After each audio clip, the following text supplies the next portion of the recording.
monde, c'est Omaru. Aujourd'hui, on va parler d'influence sur Instagram. Oui, Instagram et TikTok, hein, parce que si on passe sur les autres reviews de les influenceurs américains qui se crachent tous sur la gueule, parce que oh les cibles, machin, ouais, on t'en sort plus, on va prendre autre chose plus grave qui est passé sous le radar de tout le monde, sauf de moi. Parce que moi, je regarde pas les trucs des autres, hein, genre, putain, il y a un cerf, il y a une biche qui a dit que tous les streamers c'était des cisgenres blancs mal alpha, ce que vous voulez. Oui, une fille qui se prend pour un cerf, on va pas parler d'elle aujourd'hui, elle est sur la chaîne de Psychodélique si vous voulez en savoir plus, hein. Donc là, c'est une connerie que j'ai vue. Nouvelle tendance débile des influenceurs, faire bronzer leur périnée au soleil. Pour ceux qui savent pas ce que c'est le périnée, c'est le trou du cul. Voilà, on se bronze l'anus au soleil. Putain. Putain. Qui aurait cru ça de voir ça en 2020? Se faire bronzer le trou du cul en 2020. Voilà. Mais putain, ils veulent quoi? Le soleil nourrit notre anus, tout là. Non mais sérieux, hein, mais franchement. On va passer à autre chose. Autre chose de plus grave. Là, c'est vachement. Là, elle rigole, mais c'est grave. Quand même. Elle en rigole parce qu'elle parle de l'ancien article, vous en faites pas. Ce qui est grave, c'est le challenge TikTok. Je vous ai déjà montré un challenge où les gens se pissent dessus, c'est complètement stupide. Alors, monstrueux, ce challenge TikTok se moque cruellement des autistes handicapés. Alors, pour faire ça, au niveau de conneries humaines, je savais que se pisser dessus, ça passait. Se bronzer l'anus, ça passe. Se moquer des handicapés, ça passe plus. Non. Jean-Kévin du 34, tu te moques pas des handicapés sur TikTok. Je sais que tu le fais. Alors, pour moi, c'est juste ignoble. Ceux qui ont pensé à faire ce challenge, pour moi, c'est pendu haut et court. Au limite, on fait une Louis XVI. On décapite.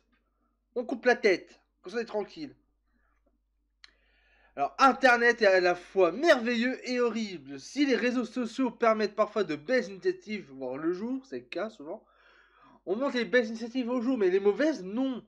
Hein. Il révèle également toute la profondeur de la bêtise humaine. Mais là, c'est même pas le mot bêtise.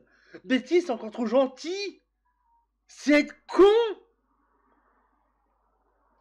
Alors, nous avons aujourd'hui un nouvel exemple de connerie humaine. Le hashtag autisme challenge.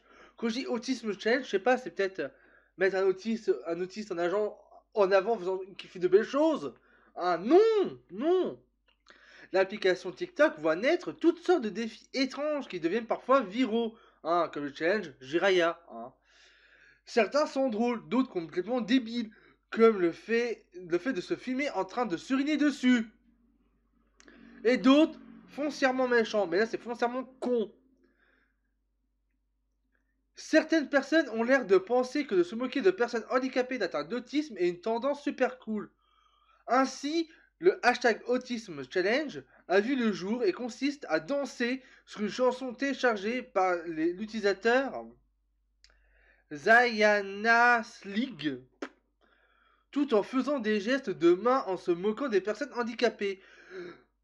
D'autres utilisateurs ont par la suite publié leur propre vision du challenge, dont certains soulèvent des questions de consentement. Les personnes handicapées et autistes sont susceptibles d'être harcelées hors ligne et en ligne. Ce challenge TikTok est un acte d'humiliation. De plus, une enquête du Kennedy Krieger Institute révèle que près de 63% des enfants autistes ont été victimes d'intimidation. Bravo. Cette nouvelle tendance a suscité de vives réactions sur les réseaux sociaux et les internautes TikTok suppriment les vidéos de ce type. Beaucoup d'entre elles ont été retirées depuis. Enfin retirées. Alors pile quand tu te prépares à une vidéo sur les insultes et moqueries sur les handicapés, le hashtag Autisme Challenge qui pop. J'en demandais pas tant. Il y avait déjà largement matière à travailler. Monde crétin. Là, je suis d'accord. Les gens qui font le Autisme Challenge, vous n'avez vraiment pas de cœur. Non, mais là, ils ont même plus de cœur, là. Hein. C'est des débiles profonds. Honnêtement, je connais beaucoup de jeunes en situation de handicap qui sont super ouverts d'esprit et qui sont les premiers à pratiquer l'autodérision. Certes, quand c'est des autistes eux-mêmes qui font de l'autodérision, c'est ok, pourquoi pas, mais là c'est vraiment honteux. TikTok France, hein, voilà. Alors, je sais plus si on peut lire la vidéo.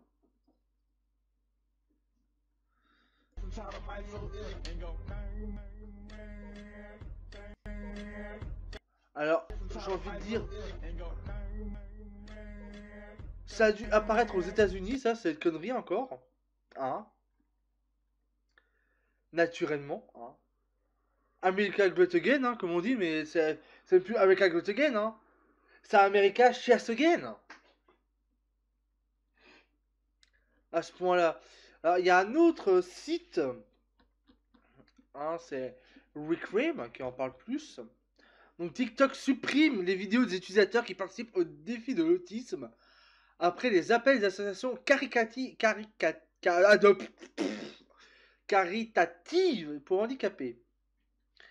L'année dernière, il a été révélé que les modérateurs TikTok supprimaient intentionnellement les utilisateurs handicapés, ce qui, étonnamment, est passé sous le radar et n'a reçu pas beaucoup de réponses.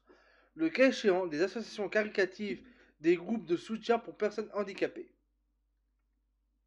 Mais maintenant, TikTok est invité à prendre des mesures contre le récent défi de l'autisme, qui est devenu viral face à la plateforme après plusieurs organisations qui ont affirmé qu'il s'agissait d'une moquerie contre les personnes atteintes d'un certain type d'handicap.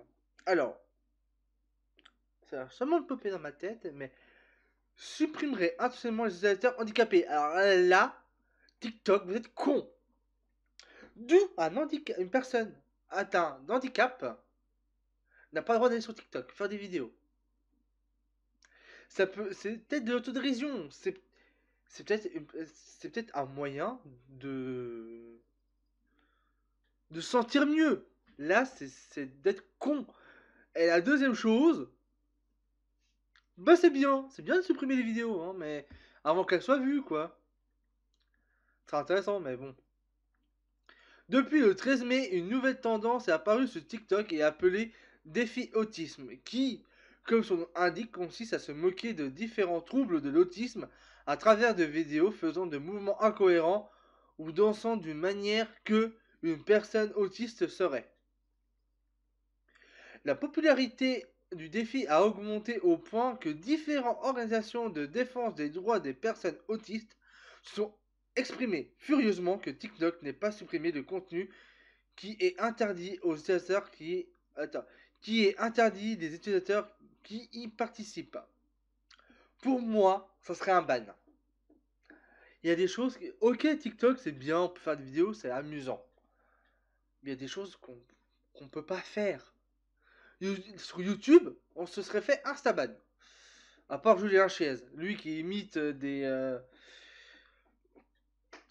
geeks pour moi des geeks qui caricaturent les geeks à un point qu'il y a des personnes handicapées parfois qui sont dit oui, je me suis senti visé et qu'il ne s'est pas excusé.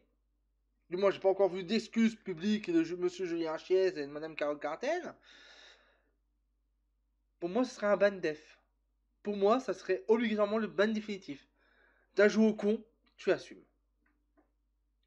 L'Autism Society of America a envoyé un message via Twitter à TikTok pour demander de retirer immédiatement toutes les vidéos liées à ce défi, car elle considère qu'il est un manque de respect pour la dignité de la personne handicapée. Une autre organisation qui a rejeté le défi était Autism Advocacy Ontario, qui affirme que certaines étiquettes insultantes avaient été retirées du site, mais que les vidéos pouvaient toujours être trouvées. Bravo! Cependant, certains comme le chroniqueur de Perez Hilton a déclaré que TikTok ne devait pas supprimer ses vidéos, car pour lui, cela représente un moyen de censurer la liberté d'expression. Hilton affirme que la plateforme est déjà assez stricte et que les gens devaient pouvoir publier ce qu'ils veulent, même s'il n'est pas en accord avec le contenu, car c'est la liberté d'expression. Alors, en France, hein, on sait tous, on a eu une guerre pour la liberté d'expression avec, je crois que c'est pas Canard enchaîné, c'était Charlie. Charlie Hebdo. Voilà, Charlie Hebdo. Qu'ils ont fait une caricature de Mohamed. Pour moi, c'est pas dérangeant. Parce que, on va me dire, oui, mais non, mais faut que... S'attaquer à des personnes handicapées, pour moi, c'est un acte, ceux qui me connaissent, hein, c'est un acte, pour moi, qui est impardonnable. S'attaquer à une religion, j'en ai rien à foutre. S'attaquer à une personne handicapée, pour moi, ça serait limite la peine de mort. Donc, tout dire liberté d'expression, la liberté d'expression a des limites. La limite de sa propre liberté, c'est la liberté de son voisin. La liberté d'autrui. Et là, non. Parce que là, la liberté d'autrui, c'est l'handicap. Et l'handicap, on ne choisit pas d'être handicapé. Et les gens vont dire, oui, mais on ne choisit pas notre religion. Ta gueule si on peut la choisir, sa religion. Pour faire simple, j'ai eu des amis qui étaient musulmans. Oui, j'ai bien été. À l'actuel, ils sont catholiques. J'ai des amis qui sont catholiques, qui sont convertis qui sont convertis musulmans. Ou même hindouistes, même chiitoïstes, même athées. Qui n'est pas une religion. Donc, au bout d'un moment, faut arrêter les conneries. Après la pression exercée non seulement par les associations caritatives pour handicapés, un porte-parole TikTok a annoncé que la plateforme s'efforçait à supprimer ses vidéos, car elles violent les limitations fixées dans les règles de la plateforme. Là, c'est bien. Anna Kennedy, défenseur des droits des autismes, qui a reçu la déclaration du représentant de TikTok. Voilà, bon. Alors, j'ai envie de dire au bout d'un moment, mais merde, quoi. Mais merde, les gens. Vous avez quoi dans vos têtes au bout d'un moment Réfléchissez. Bon, avec toute cette horreur qui s'est passée, pour moi, c'est... Le coronavirus, hein, celui qui me dit la coronavirus, c'est ta gueule, c'est un coronavirus. C'est pas une coronavirus, donc c'est le. J'en ai rien à foutre que les grandes têtes pensantes françaises ont dit oui, mais c'est féminin, ta gueule.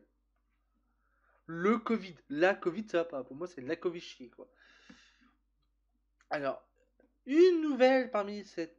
On va dire bonne nouvelle. Ça m'a mis un beau mot au cœur. À 90 ans, des gameuses battent les plus jeunes aux jeux vidéo. On pouvait pas rater la japonaise Gamer Grandma à 90 ans et a sa propre chaîne YouTube. Et ça n'a pas échappé à Olivier Laurel. Alors, c'est une histoire d'une mamie japonaise de 90 ans et un record du monde. Et là, vous vous dites, il va être de question de mots fléchés, de couture. Ah non, mais vos gueules, hein. Voilà, elle joue aux jeux vidéo, hein. Amako Mori, alias Gamer Grandma, vient d'entrer dans le Guinness Book des records. Elle est la gameuse YouTube la plus âgée du monde. Gameuse YouTube, ça veut dire qu'elle tient une chaîne sur internet où l'on peut suivre ses exploits de jeux vidéo. Parfois en direct, on la voit par exemple jouer à GTA V. Alors on va mettre la vidéo. Bon, est-ce qu'on va voir voilà, la vidéo.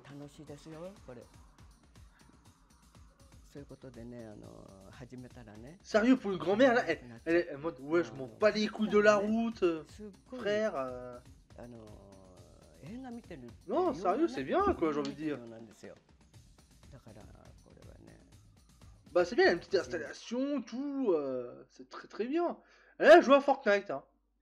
Selon elle, les jeux vidéo, ça rajeunit l'esprit et visiblement, ça plaît à beaucoup de monde puisqu'elle a rassemblé 270 000 abonnés. Depuis quand joue-t-elle aux jeux vidéo? Elle y joue depuis... Elle a commencé il y a 39 ans. Donc 39, 60, 60, 50, elle a commencé à jouer à 51 ans. Eh bah dis donc, bah je dis ça, je dis c'est bien. Hein, les grands-parents, prenez exemple sur elle, tiens. Jouer aux jeux vidéo, ça vous fera du bien. Jouer aux jeux vidéo, c'est bien, ça fait du bien pour les gens, ça compte pas votre vue. Hein. Jouer à Call of Duty, ça fait pas que vous allez un jour jouer à piloter un avion de chasse. Non, non, ça juste augmente vos réflexes, c'est tout. Hein. Il y avait une étude, une fois que j'avais lu, c'est que, par exemple, on jouait à Mario. Faut jouer à un jeu Mario. On va dire Mario Bros. Au jeu Mario Bros. C'est toujours les mêmes patterns. C'est-à-dire que quand on conduit, et c'est avéré, j'ai testé, par exemple, près de chez moi, il y a une ville, les feux. Euh, je passe le premier feu, je sais à peu près comment vont être à peu près les feux que j'utilise le plus souvent. C'est-à-dire, je passe au vert, le prochain feu va passer au vert. Donc je reste en première, deuxième, l'autre passe au vert et je m'arrête pas, je continue, hop, et je tourne. Et quand je rentre de la pizzeria, le premier feu est vert, le deuxième feu va pas tarder à passer au vert. Donc je démarre tout doucement et hop, ça évite de faire accélérer, freiner, réaccélérer. Donc voilà, le jeu vidéo est bien, mais ça vous fera pas gagner 10 points de vue. D'accord?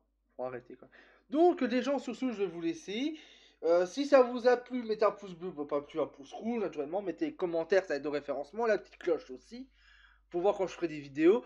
Je ferai un petit Ouma News, du moins Ouma News. Ça marchera plus ce format parce que Ouma News c'est ça, avant c'était un Ouma Point, voilà. Le point sur la chaîne, ma chaîne Twitch. Euh, Si vous avez des articles, mettez-les moi. Hein. Taguez-moi sur Twitter. Vous avez mon Twitter. À tout marocain, vous mettez hashtag Omanews. Ça passe. Donc voilà. Ou envoyez-moi sur Discord. Hein. Si vous êtes sur Discord, vous pouvez nous envoyer sur Discord. Sur ce, je vous laisse. C'était Omaru. À votre service.